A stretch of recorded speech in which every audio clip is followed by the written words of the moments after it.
আসসালামু আলাইকুম। গতকাল অস্ট্রেলিয়া এবং আফগানিস্তানের ম্যাচটা যারা দেখেন নাই তারা অনেক মজার একটা ম্যাচ মিস করেছেন। আফগানিস্তান কিন্তু ওই ম্যাচটা অস্ট্রেলিয়ার বিপক্ষে জিতে যায়।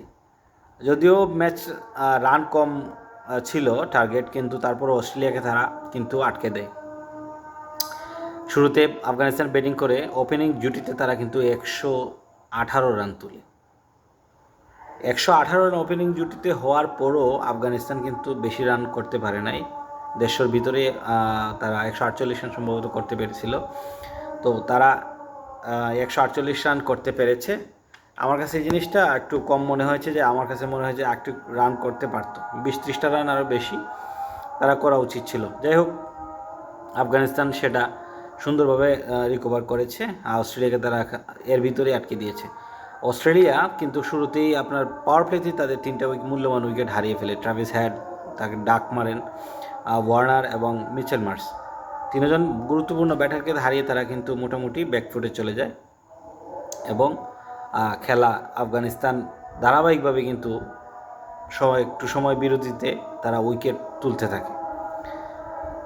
মাঝপথে শুধুমাত্র বাধা হয়ে দাঁড়িয়েছিলেন ম্যাক্সওয়েলের খেলা দেখে আমার 2023-এর সেই খেলার কথা মনে পড়ে যায়।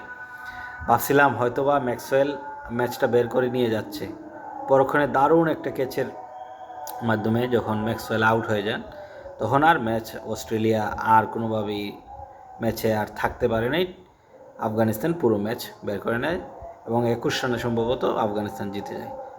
আফগানিস্তানের জয়টা আসলে আপনি যদি দেখেন, আফগানিস্তান কিন্তু এরকম নিয়মিতভাবেই করে আসছে এবং প্রত্যেকটা আইসিসি ইভেন্টে তারা কিন্তু এরকম স্মারক রেখেই যাচ্ছে। তো ধারাবাহিকভাবে বলা যায় যে আফগানিস্তানের ক্রিকেট কিন্তু দিন দিন উন্নত হচ্ছে। প্লাস টি20-তে তারা কিন্তু অনেক ভালো একটা টিম, আমাদের তুলনায় অনেক ভালো। আফগানিস্তান বাংলাদেশের তুলনায় অনেক ভালো টিম। আফগানিস্তান ভালো খেলে। শুধুমাত্র এই বিশ্বকাপে ভারতের সাথে যে ম্যাচটা খেলছে, ওই ম্যাচটাতে একপেশি মনে হয়েছে আফগানিস্তানকে একদম ছোট দলের মতোই আচরণ করতে দেখা গেছে। প্লাস তেমন ভালো লাগে না এই ম্যাচটা। তাছাড়া কিন্তু আফগানিস্তান মোটামুটি ভালো খেলছে এবং প্রত্যেকটা টুর্নামেন্টেই আফগানিস্তান ভালো খেলে। অস্ট্রেলিয়ার বিপক্ষে আফগানিস্তান জিতবে এমন কল্পনাও হয়তো অনেকেই করেন নাই, কিন্তু আফগানিস্তান তাদের যে শক্তিমত্তা, তাদের যে সামর্থ্য আছে, তারা কিন্তু যে কোনো দলকেই তারা যে কোনো সময় হারাতে পারে। এরা কিন্তু অতীতেও এটা তারা করে দেখিয়েছে। তো আফগানিস্তানের জন্য শুভকামনা। আফগানিস্তান যদি বাংলাদেশের সাথে জিতে যায়, তাহলে কিন্তু সেমিফাইনাল খেলার অন্যতম দাবিদার আফগানিস্তান। দেখা যাক আফগানিস্তান কি খেলে আমাদের সাথে। আফগানিস্তানের জন্য শুভকামনা, প্লাস আমার দলের জন্য তো শুভকামনা জানাতে হয়। বাংলাদেশের যে ইদানিংয়ের যে পারফরমেন্স, তাতে শুধু শুভকামনাটা জানানোই যায়, কিন্তু ফলাফল আসলে আশা করা যায় না। যাই হোক, ভালো থাকবেন সবাই। কষ্ট করে আমার ভিডিওটা দেখার জন্য ধন্যবাদ।